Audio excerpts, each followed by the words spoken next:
Oi pessoal, tudo certo por aí? Vamos lá então para a aula 14 da frente D.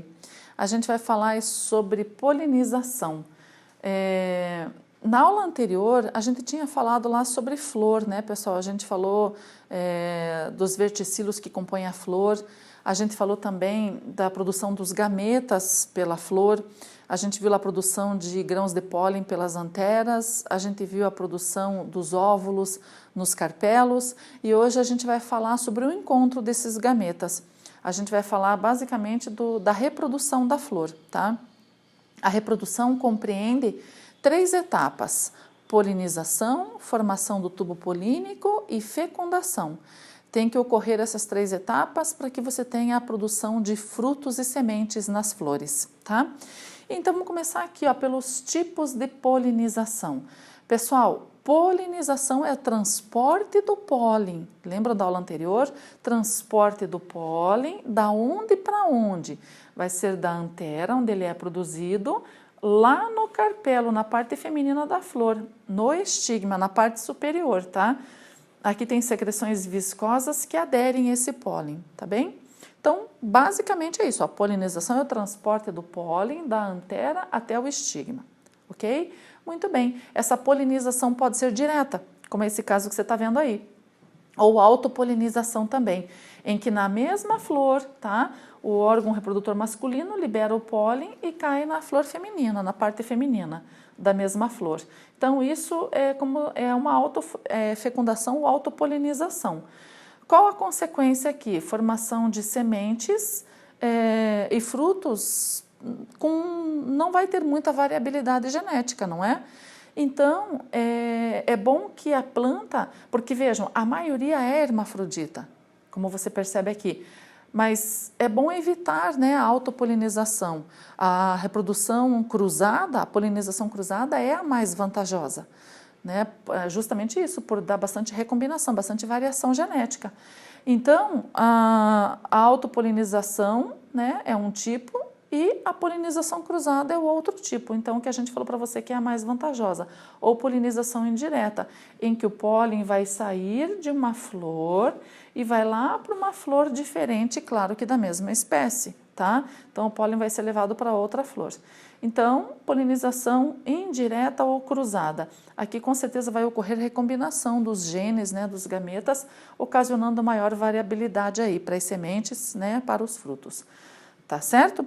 Muito bem. Então, como a gente sabe que essa polinização é a mais vantajosa, existem alguns mecanismos que a própria natureza criou para que a planta não fique se autopolinizando. Olha só que interessante, né? Então, a gente vai começar aqui com o primeiro mecanismo que se chama heterostilia, hétero diferente. A altura do carpelo e dos estames é diferente. Então, nesse caso aqui, você tem o carpelo bem mais baixo e as anteras mais altas, e neste caso aqui, as anteras mais baixas e o carpelo mais alto. Então, o que acontece aqui? Dificulta que essa flor hermafrodita se autopolinize e que ela vá necessitar dos agentes polinizadores, tá? Para trazer o pólen de uma flor para outra. Então, você tem aqui, ó, a abelhinha, ela entrou aqui para se alimentar do néctar, que está lá no fundinho da flor, ela esbarra aqui no grão de pólen, ao visitar a outra flor, ela acaba deixando o pólen aqui no estigma.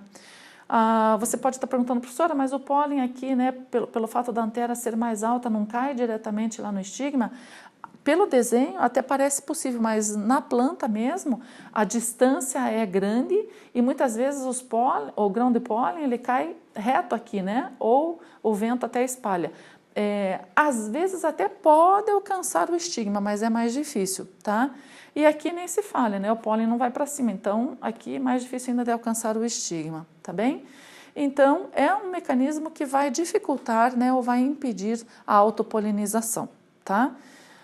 O próximo, você tem aqui, ó, dicogamia. Pessoal, é o amadurecimento do gineceu e do androceu em épocas diferentes. Vou voltar aqui um pouquinho para você perceber isso. Vamos imaginar o seguinte, numa das plantas lá, tá, o caso do milho, por exemplo, a parte masculina está pronta, está fértil e já está com os grãos de pólen todos produzidos, mas o carpelo, a parte feminina não está.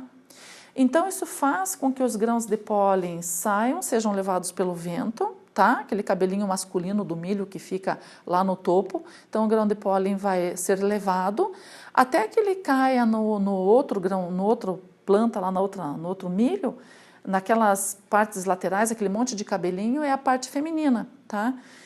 Quando ele cair lá, o gineceu ainda vai levar um tempinho para amadurecer, mas vai amadurecer e os grãos de pólen vão estar lá e vai ocorrer a fecundação. Então percebam que esse fato deles amadurecerem em épocas diferentes, as anteras estarem prontas no mesmo pé e o carpelo não, faz com que eles sejam levados para outra planta. Essa dispersão e esse tempo que eles vão ficar lá é o tempo daí do carpelo amadurecer e receber os grãos de pólen. Então houve a polinização cruzada, tá? Esse é o fenômeno da dicogamia. Então, em algumas plantas, quando os estames ficam prontos antes, é a protandria, andros masculino, tá? Pró primeiro. Quando é o carpelo que fica pronto primeiro e não o estame, não a parte do androceu, a gente chama de protogenia, tá? Proto primeiro, genia de gineceu, de carpelo. Bom, e a dioicia, o que que é? Claro, né, gente, sexos separados, plantas que só são masculinas, plantas que só são femininas, uma depende da outra para que haja a reprodução, né? Então, os grãos de pólen são transferidos lá das anteras da flor masculina para a flor feminina. Polinização cruzada. Então, a dioicia evita a autopolinização, tá? Tem mais um aqui que é a tal da ercogamia. O que que é isso? É quando existe uma barreira morfológica da própria flor entre a parte feminina e a parte masculina, entre os carpelos e os estames. Pode ser uma pétala, tá? Tem aquelas pétalas que elas ficam no meio, separando as estruturas masculinas. Pode ser muitas vezes a própria antera que é bem virada para o lado de lá e o gineceu bem virado para o lado de cá. Então, alguns aspectos que também vão impedir a autopolinização, tá? Tudo contribuindo para que a polinização seja cruzada. Muito bacana isso, né? E aqui, voltando um pouquinho, eu quero comentar com vocês o seguinte. Quando a polinização é cruzada, ela vai então depender dos agentes externos para realizar essa ajudinha, né? No caso aí, para trazer o grão de pólen. Quando for por inseto, pessoal, a polinização se chama entomófila, tá? Ou entomofilia. Entomólogos são as pessoas que estudam insetos, né? Então a palavra vem daí, entomofilia. Polinização feita pelos insetos. Como devem ser as flores? Devem ser bem perfumadas, porque os insetos têm olfato bem desenvolvido. Então a flor geralmente ela tem um colorido amarelo, azulada ou até mesmo branca, né? Que atraem os insetos, tá? Mas com bastante perfume. Quando a polinização é por aves, as aves não têm um olfato muito desenvolvido, então ela vai mais pelo visual, então a flor tem que ser bem vermelha, né, rosa, forte, então vai mais pela coloração da flor, tá? E a polinização pelas aves a gente vai chamar de ornitofilia, os ornitólogos são as pessoas que estudam as aves. Então a ornitofilia seria a polinização realizada pelas aves, tá? Então flores com visual bem bacana, né, o cálice e a corola, principalmente a corola bem colorida, tá? Existe também a polinização feita por morcegos. A flor tem que ser bem forte, firme, né, com bastante néctar, que é para ele se atrai muito pelo alimento que tem nas flores. Então, a polinização será chamada de quiropterofilia, tá?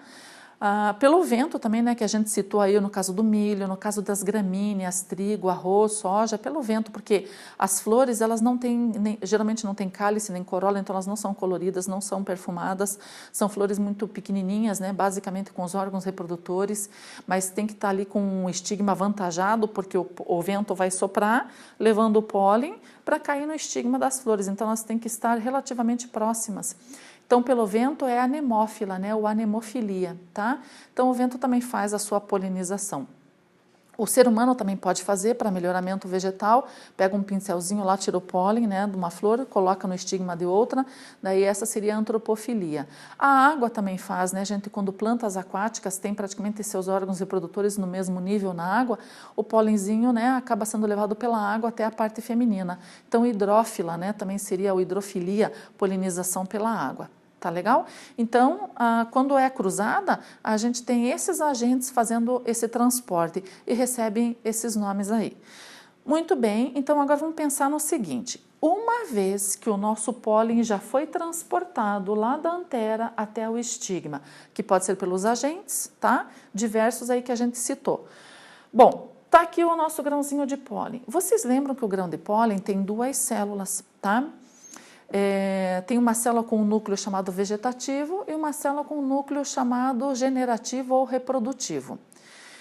O núcleo vegetativo, tá? Ele vai guiar o desenvolvimento desse grão de pólen até dentro dessa parte gorducha do carpelo que a gente chama de ovário.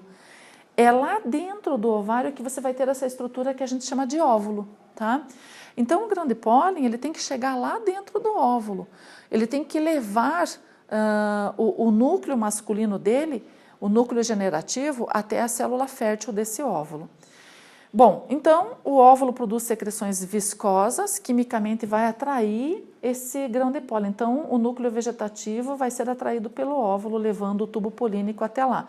Como é que se desenvolve esse tubo polínico? Quando o grão de pólen fica aderido aqui no estigma, por causa da secreção viscosa que tem ali, o citoplasma vai se tornando bem molinho, bem fluido, tá?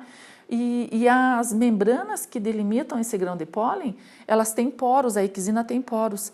Então, o citoplasma todo molengo sai pelo poro e vem escorregando, vai passando aqui por dentro do estilete, tá? Lá por dentro, e vai chegar até o óvulo. Vocês lembram que o óvulo vegetal, ele é uma estrutura pluricelular, tá? Existem aqui as membranas que protegem o óvulo, que é a primina e a secundina. A parte mais importante do óvulo é essa parte aqui chamada de saco embrionário. É onde você tem o gameta feminino, é o verdadeiro gameta feminino dentro do óvulo vegetal que se chama oosfera, tá? Então você percebe que o núcleo vegetativo cumpriu a missão dele. Ele carregou o citoplasma do grão de pólen na forma de tubo polínico até a abertura do óvulo aqui que se chama micrópila. Aí esse núcleo vegetativo ele degenera, já cumpriu a sua missão. Qual era o outro núcleo que a gente comentou com você? O generativo ou reprodutivo, tá? O que vai acontecer com esse núcleo? Ele vai sofrer uma mitose e vai se transformar em dois núcleos iguais haploides, tá? Pessoal, esse núcleo que tem dentro do grão de pólen pode ser chamado de núcleo gameta masculino, pode ser chamado de núcleo espermático, núcleo reprodutivo, tanto faz, tá? Eu vou usar o termo espermático, que é o que aparece aqui na sua apostila. Então, o núcleo espermático sofre uma mitose e formam-se dois núcleos espermáticos. Por que será dois, pessoal? Porque uma característica clássica e típica das angiospermas, das plantas frutíferas, é possuir dupla fecundação. Então, bora ver? Um núcleo espermático do grão de pólen vai chegar aqui e vai se encontrar com esta célula fértil chamada oosfera. Vai fecundá-la, a oosfera é haploide, mas o núcleo espermático haploide dá uma célula diploide. Essa célula diploide vai se dividir por mitose, formando um embrião diploide. Então, essa parte aqui vai conter o embrião, certo? Muito bem. Nós temos mais um núcleo espermático que a gente não falou ainda. Esse núcleo espermático, ele vai adentrar aqui no saco embrionário e vai se unir a esses dois núcleos que se chamam núcleos polares. É uma célula grande aqui no meio com esses dois núcleos. Então, um núcleo espermático chega ali. Você tem dois núcleos haploides. Com a chegada do núcleo espermático haploide, vai ficar três núcleos haploides, tá? Ocorre a fecundação formando uma célula triploide, portanto. Bom, essa célula triploide, ela vai sofrer mitose e vai formar um tecido triploide. Esse tecido triploide vai ocupar todo esse espaço, vai ocorrer grandes modificações dentro desse óvulo. Por quê, gente? Porque esse óvulo vai formar uma semente, né? Então, aqui vai haver toda a formação de um tecido triploide, que nada vai ser do que uma reserva nutritiva para o embrião, tá? Esse tecido triploide, ele se chama endosperma ou albúmen. Bom, vamos dar uma olhadinha no zoom aqui do ladinho, ver se você entendeu? Então, olha só, eu vou ampliar esse óvulo, tá aqui, mostrando para você essa dupla fecundação. Pessoal, então, ó, os nossos dois núcleos espermáticos do grão de pólen aqui. Lembra que era só um, mas ele sofre uma mitose, tá? O núcleo vegetativo trouxe o tubo polínico até aqui, na micrópila do óvulo, adentrou aqui. Ele degenera. Um dos núcleos espermáticos vai fecundar a oosfera, essa célula aqui fértil do meio, tá? Essa célula geralmente fica bem de frente para a micrópila aqui. Então, ó, haploide mais haploide deu uma célula diploide, tá? Núcleo espermático do grão de pólen mais oosfera.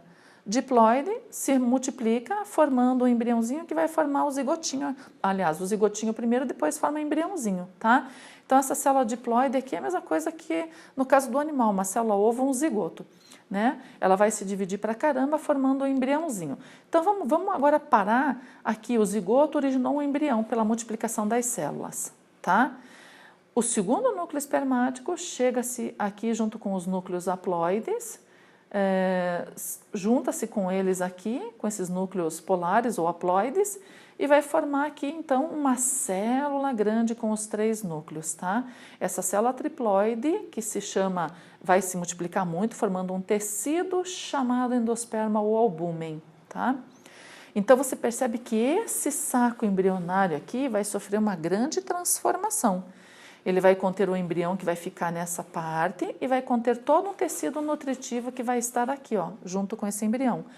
As membranas que revestem o saco embrionário aqui, que é a primina e a secundina, vão se transformar em casca da semente. Então, todo esse óvulo internamente vai virar uma semente, né? Contendo a casca e no seu interior o embrião e uma substância nutritiva, uma reserva nutritiva. Consequentemente, o ovário ele vai inchar, ele vai hipertrofiar e vai formar o fruto, tá? Então, os frutos contêm as sementes no seu interior. Os frutos derivam do ovário e as sementes derivam do óvulo fecundado e transformado, né, galera? Tá? Olha que bacana, então. É na flor que você vai ter aí a formação de frutos e sementes. Tá bem? Na sequência aqui, ó, mais uma imagem para você perceber bem isso, tá? Olha a modificação. Isso aqui agora já é um fruto contendo a semente no seu interior, tá? Então, ó, o fruto que veio do ovário e toda a semente que veio do óvulo fecundado, tá? Ó, lembram lá? Um esqueminha, mais um macetezinho para você guardar aí. A substância nutritiva, que se chama endosperma ou albúmen, veio lá da multiplicação da célula triploide, tá? Então, você percebe que existem 2 fecundações, uma para formar o tecido nutritivo e outra para formar o zigoto e, consequentemente, o embrião, tá? Então, o embriãozinho fica lá no meio. Quando a gente abre lá uma semente de feijão, dá para ver bem o embriãozinho, né, na bordinha. Quando você abre lá a semente de caqui, já falaram lá que o embriãozinho dentro da semente de caqui parece uma colherzinha, né? Aquela colherzinha é o embriãozinho mergulhado lá no tecido triploide, no endosperma ou albúmen, tá? O embrião, ele tem que ter reservas nutritivas para que quando essa semente for germinar, ele tenha energia para poder se multiplicar e originar a nova planta, né? A nova plantinha aí. O próprio embrião, células do corpo dele, se especializam e originam também os cotilédonos que vão ajudar nessa nutrição, tá? É que nem os nossos anexos, né, que vem lá da mesoderme, ectoderme, endoderme, das próprias células que tem o nosso corpo, faz-se os anexos para permitir o nosso desenvolvimento. Tá legal? Pessoal, dentro dessa aula ainda a gente tem um pouquinho sobre inflorescência, mas bem rapidinho aqui, tá? Inflorescência é um conjunto de flores no mesmo pedúnculo, no mesmo cabinho, tá? Não é uma flor única. Então, e as inflorescências, elas podem ter aqui um eixo não principal ou limitado, como por exemplo, é o que a gente chama aqui de simpodial. Você tem aqui o seguinte, ó, esse ramo ele termina o seu crescimento para poder originar o outro. As flores ficam nas extremidades aqui, as bolinhas representam as flores. Então, não tem um ramo principal com crescimento ilimitado, tá? Esse é o caso dessa planta aqui do lado, é a helicônia, tá? Ela tem essa inflorescência simpodial aí. É a minoria na natureza, porque a maioria tem a monopodial. Essas que vocês vão ver aqui, ó, tem um ramo principal que vai crescendo ilimitadamente. Não para originar os ramos laterais, tá? Os ramos laterais vão surgindo e o principal vai crescendo, vai crescendo. Então, são as inflorescências monopodiais. Tem vários tipos, tá? Aqui na apostila de vocês apenas alguns. Por exemplo, o que é o cacho aqui, ó? Do ramo principal vai saindo ramos laterais, né, vai ramificando, e as flores nas extremidades. Esse tipo de inflorescência se chama cacho, e é o caso aí do cacho de uva, tá?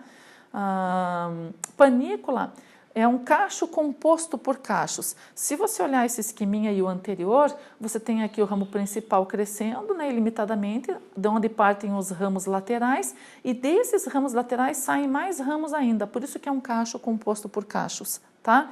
Então, panícula aí forma a flor, por exemplo, da begônia, tá? Tem esse tipo de inflorescência. Espiga é quando, por exemplo, aqui ó, você tem o eixo principal, vai crescendo, e nas laterais vão saindo as flores, elas não têm cabinho, elas são sésseis, elas são grudadas diretamente no caule principal.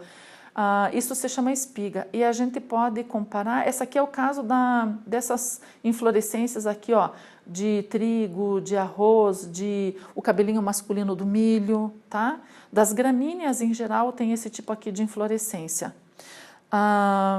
Espádice é o feminino do milho, tá?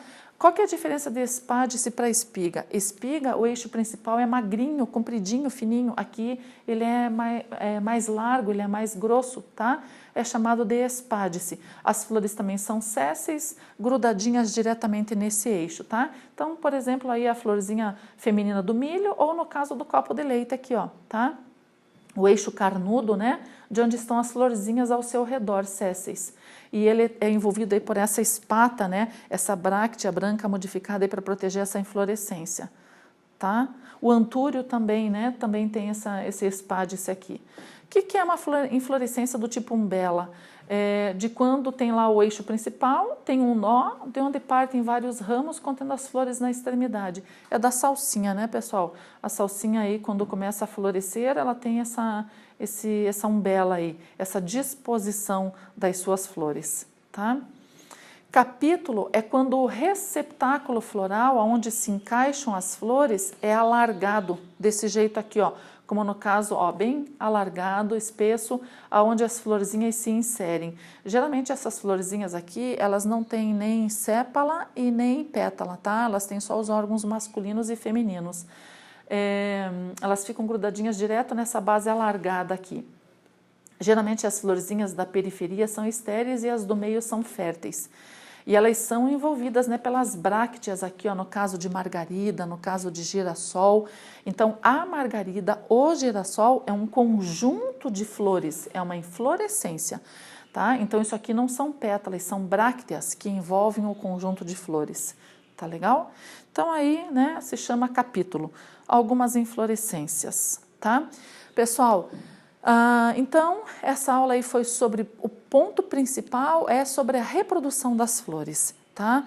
É você entender a formação de frutos e sementes. Tudo bem? Espero tê-los ajudado. Qualquer coisa, deixem as dúvidas para mim. Então, um beijo e até a próxima aula.